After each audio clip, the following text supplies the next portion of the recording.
I am Ellen Ward, 52, eldest child, 2 sons, a quiet husband, a calendar that still shows pill times in blue ink.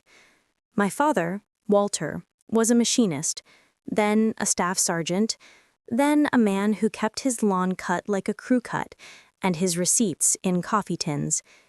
He died in June. We buried him near the magnolia in the veterans section, where the wind pulls the little flags straight. That night, my sister Maggie texted, "It's just clothes. We'll call Goodwill." I stared at the phone until the light went out. It's just clothes. The words kept walking circles on the kitchen tile.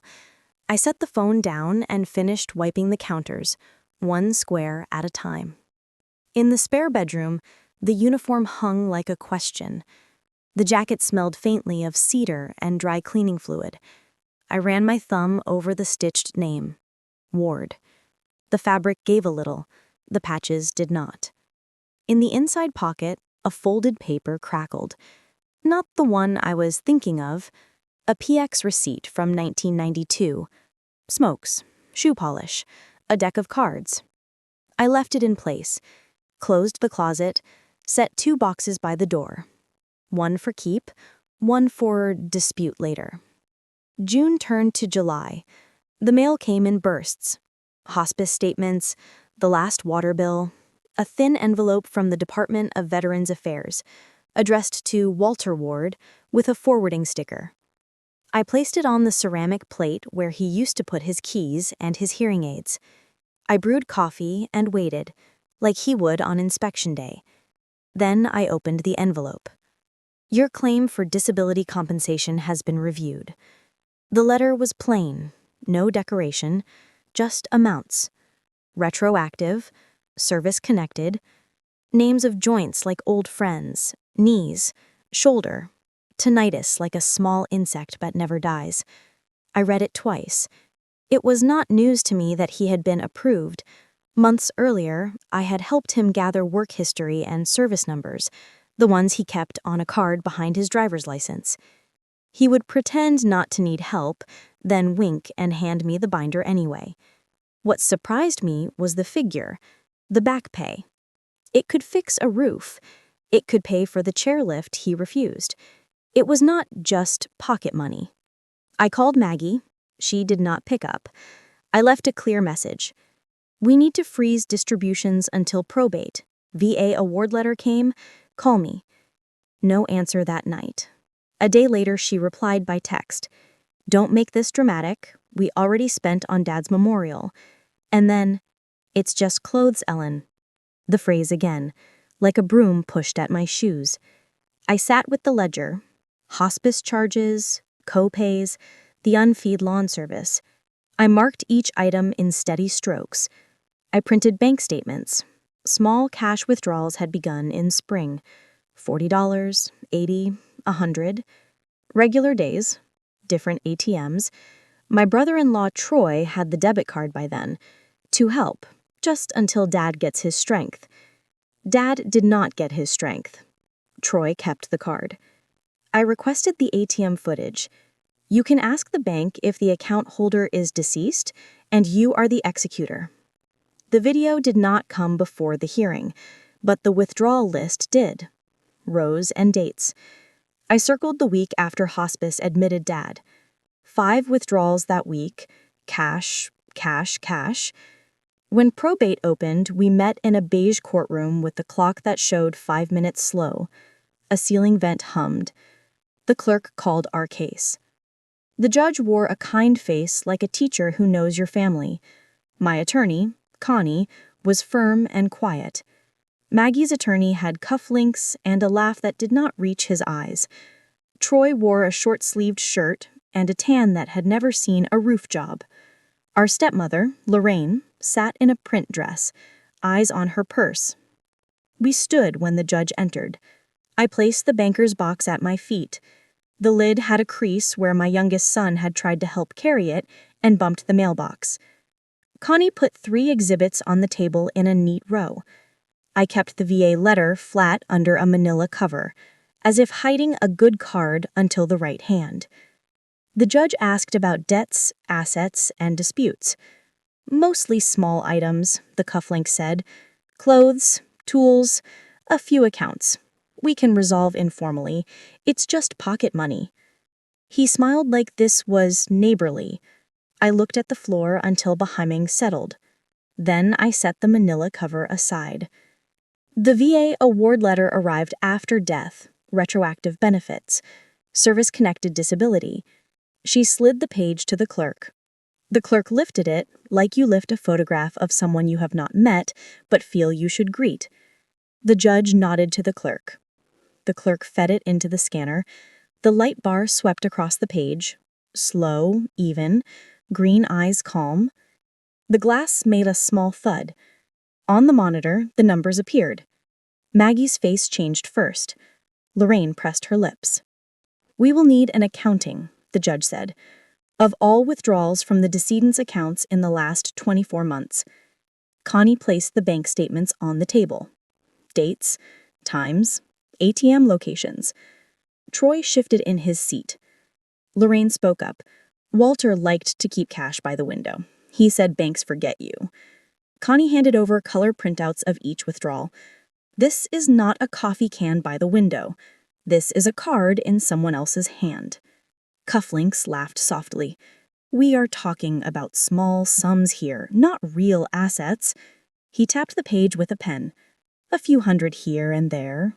Pocket money. I thought of the stain on Dad's kitchen table where he used to oil his boots. I heard his voice say, "Not for show, for use." I imagined the letter back in its envelope. These are benefits granted by the federal government for injuries received in service, not pocket money, Connie said. The judge raised a hand.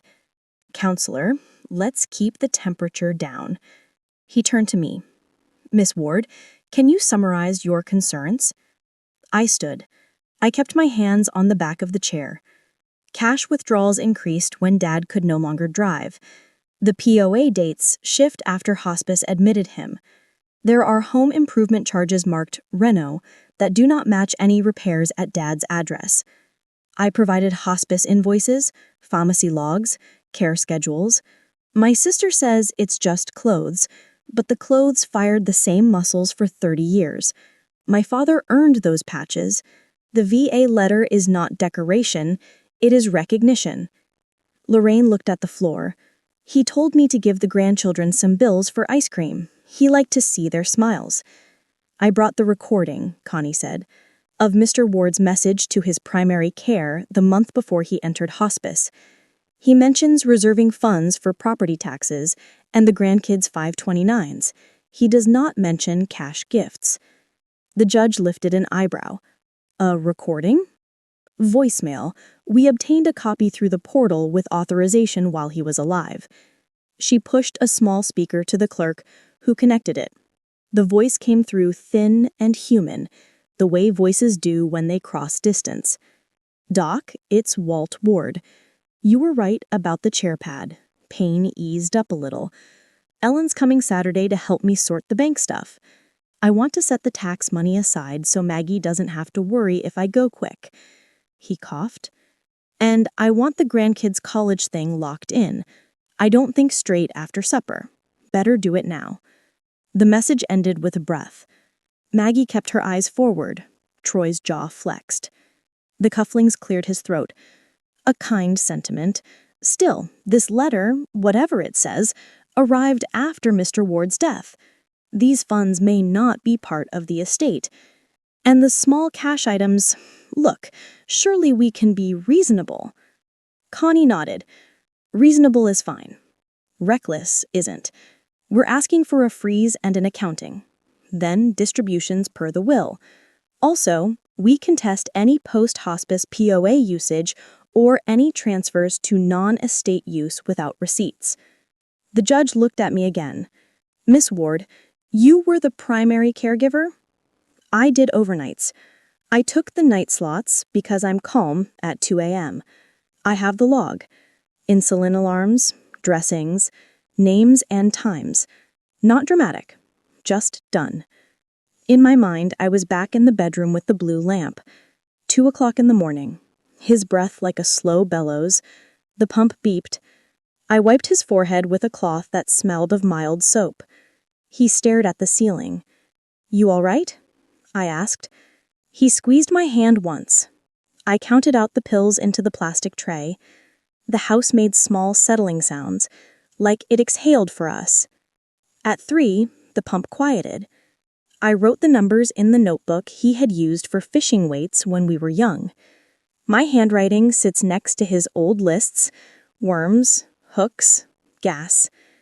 Back in the courtroom, Connie handed up the notebook photocopies. Simple rows, times, doses. Notes like asked for orange juice, declined, slept. The judge ran down a finger down the column. "Thank you, Ms. Ward." Lorraine's voice shook. "He told me he wanted cash for him." In the parking lot, the sun sat on the hood of my car and made the dust bloom visible. I placed the box in the back seat and buckled it in. It is a habit, buckling what you love. My phone buzzed. A number I did not know. I let it ring into voicemail and then played it on speaker, so the car did not feel like a mouth holding secrets. "Mrs. Ward," a man's voice said. "This is Samuel from First Star Bank. Your request for camera footage is processed. We have a disc for you. The dates you listed. Please bring a photo ID and the letters of administration. Your signal has been received." I drove to the bank. The lobby smelled like lemon cleaner and someone's floral perfume. Samuel wore a tie with tiny green dots. He handed me a white envelope with a disc and a printed sheet. "We don't always have good angles," he said, "but these are clear." I thanked him. He adjusted his tie. "My dad fought in Desert Storm," he said. "If you ever do a shadow box for the ribbons, the museum downtown has a volunteer who helps." "I'll keep that," I said. At home, I set the disc on the counter and the envelope beside it. My husband, Paul, poured 2 glasses of water. He asked no questions. He slid the taller glass toward me like a small raft. We stood and drank.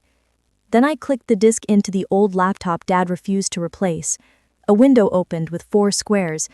In the first, the ATM at the gas station on Route 7, a timestamp near midnight.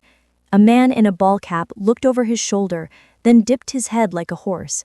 The man in the ball cap looked over his shoulder, then lowered his face to the brim. He punched the keys with the side of his hand, tentative, a ring on the right hand. He stood with his toes turned out. In the second square, the grocery ATM on Lakeview. Same ball cap, same ring. A tattoo near the elbow when the sleeve rode up. In the third square, a liquor store counter mirrored in the ATM glass. You could see a reflection of a man texting with his thumb pressed hard and slow. In the fourth square, a hardware store lobby at noon. The camera caught the profile. Troy. I paused the clip, took a photo of the screen with my phone, sent it to Connie. She wrote back, 1 word, received. We met the next morning. She wore the same calm navy suit.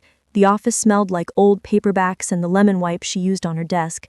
She made 2 folders, one for the bank disc, one for the VA letter and the will. She placed the clip stills in plastic sleeves. "They will push sentiment," she said. "We will speak to sequence and scale. Dry is our friend." "Dry is our friend," I said. She smiled with one corner of her mouth. "Save your words for when they land."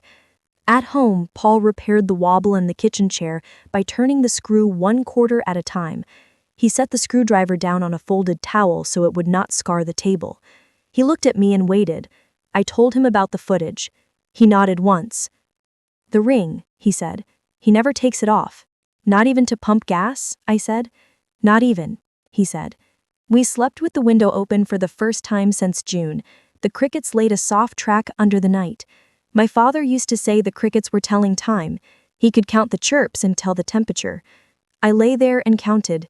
The numbers did not matter. The counting calmed my hands. On Thursday, we went back to court. Same beige walls, same humming vent. The clock had not been corrected. The cufflinks wore a new tie with small anchors. Lorraine clutched her purse like a life jacket. Maggie's hair was pulled back too tight. I could see the tender skin near the temple that always reddened first when she was under lights at a school play. Troy wore a long-sleeve shirt this time. He kept his elbows in. The judge entered. We stood. Sat. Connie stood. Your Honor, we have video stills corresponding to the withdrawal dates. She handed up the sleeves like she was delivering sandwiches. Tidy, labeled, easy to hold. The clerk scanned them. The light bar brushed the images slow and even. On the screen, you could see the ring, the cap, the way the toe turned out. You could see a face in the third frame when the brim lifted to look for a pinhole camera that was not there. This time, no one said pocket money. The cufflinks cleared his throat. Your Honor, we do not concede identity from a grainy capture. People wear caps. People have rings.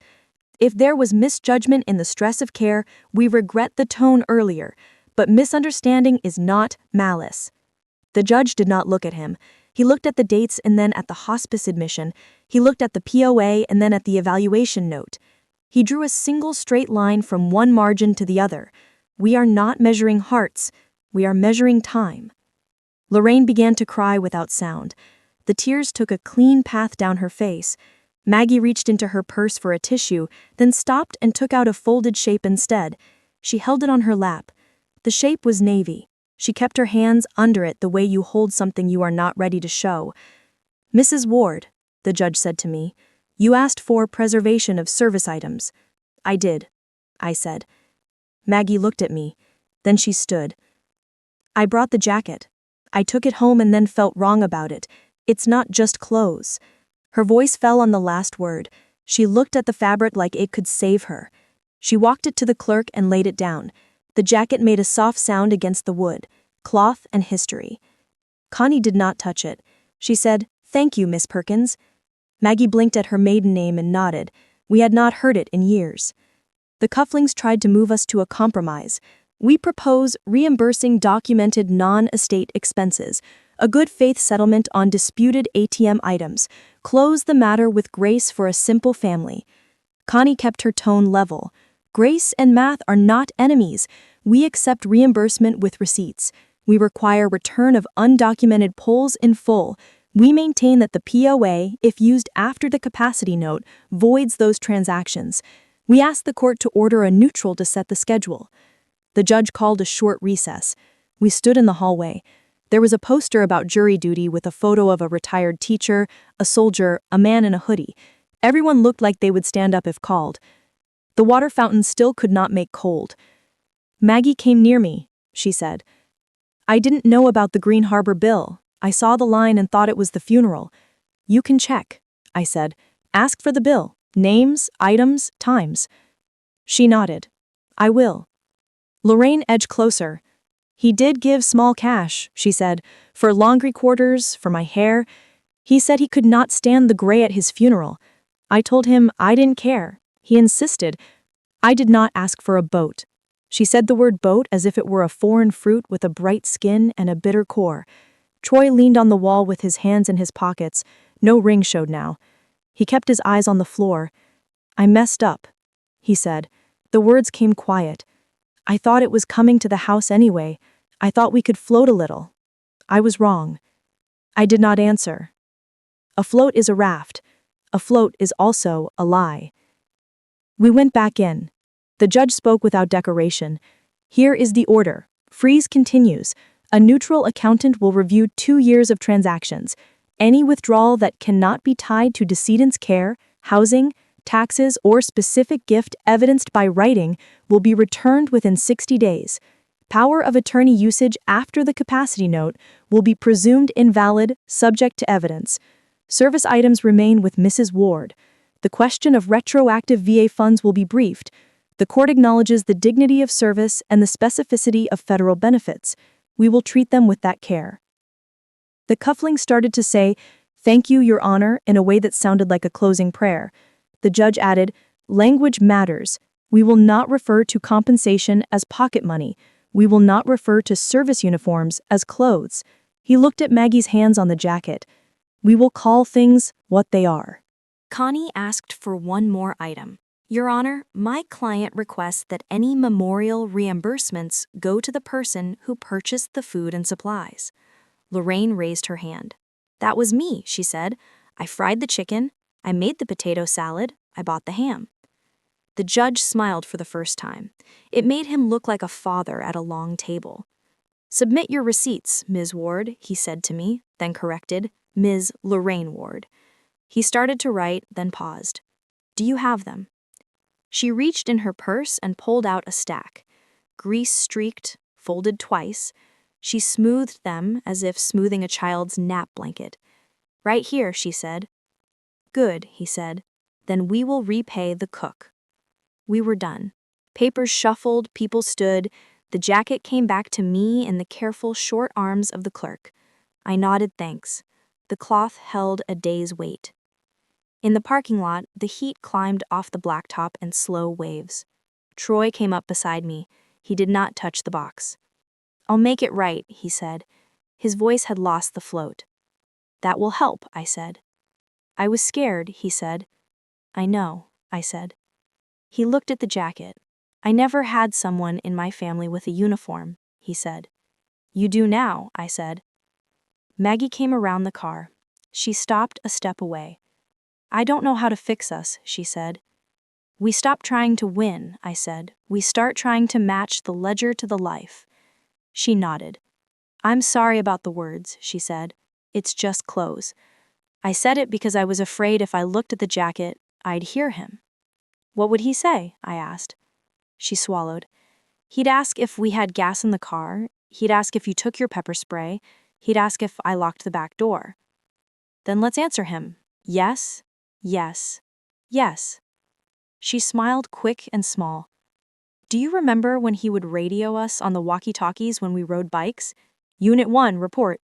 And you'd say, Unit 2, signal received. Your signal has been received, I said. She took in a breath like a child trying not to hiccup. Your signal has been received, she echoed. For the first time in days, the words did not taste like a line.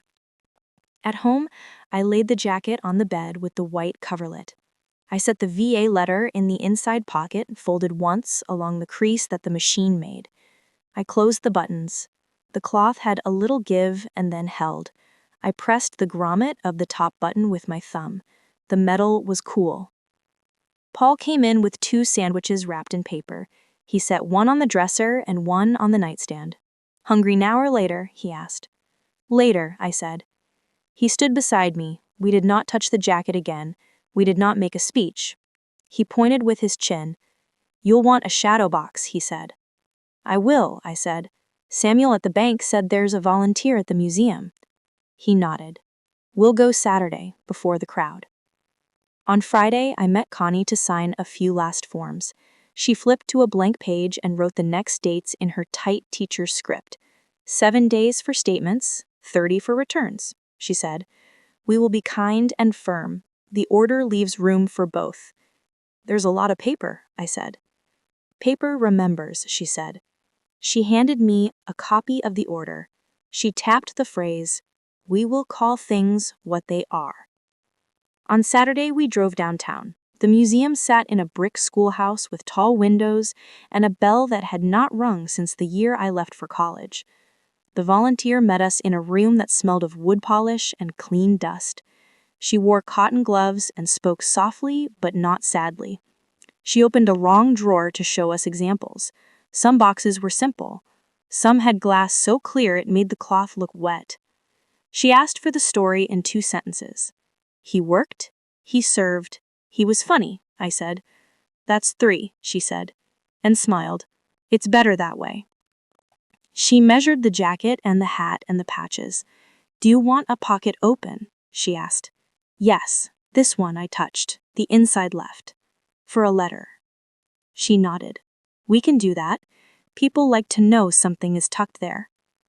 We chose a frame like the frames in the old courthouse. Narrow, dark, with a thin gold line inside. She wrote our names and the date on a tag. We'll call when it's finished, she said. You will know it when you see it. In the afternoon, I drove to Lorraine's with a casserole dish and a stack of plastic containers. The kitchen smelled of onions and vinegar and a sweet spice I could not catch. She opened the door wearing an apron that had been washed thin. We set the food on the counter. I have his work gloves, she said. I oiled them. Keep them by the sink, I said. Use them for the jars that won't open. She laughed. That would like that. We sat at the small table. The oilcloth had a pattern of lemons with leaves too green to be real. She cleared her throat. I loved him, she said. I did. I did a clumsy job loving him at the end. I am sorry. You were here, I said. You fried chicken. She wiped her eyes with the heel of her hand. I did. I left when the light leaned long across her floor. She stood in the doorway and lifted her hand like a flag at half-staff. On Sunday night, I took the ledger from the drawer and wrote one more line in small print. Jacket home, letter tucked, order filed. I closed the book. The house was quiet in a way that felt earned. Monday, the phone rang. Connie again. She said, "We got a note from opposing. They will return the ATM poles that fall outside care. They want a plan.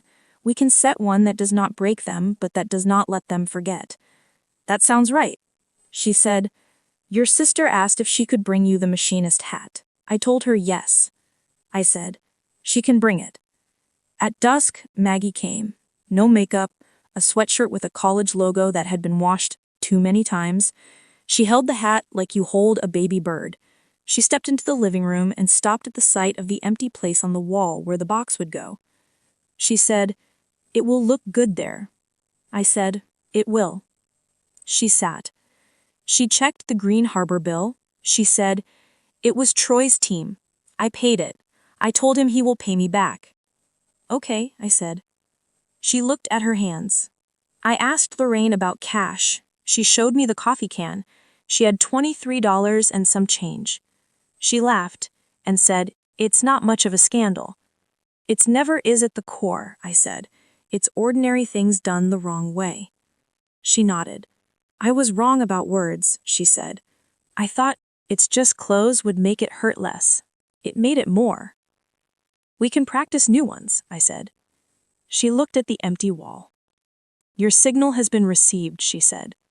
The words sounded right-sized in the room. A week later, we went to the museum to pick up the shadow box.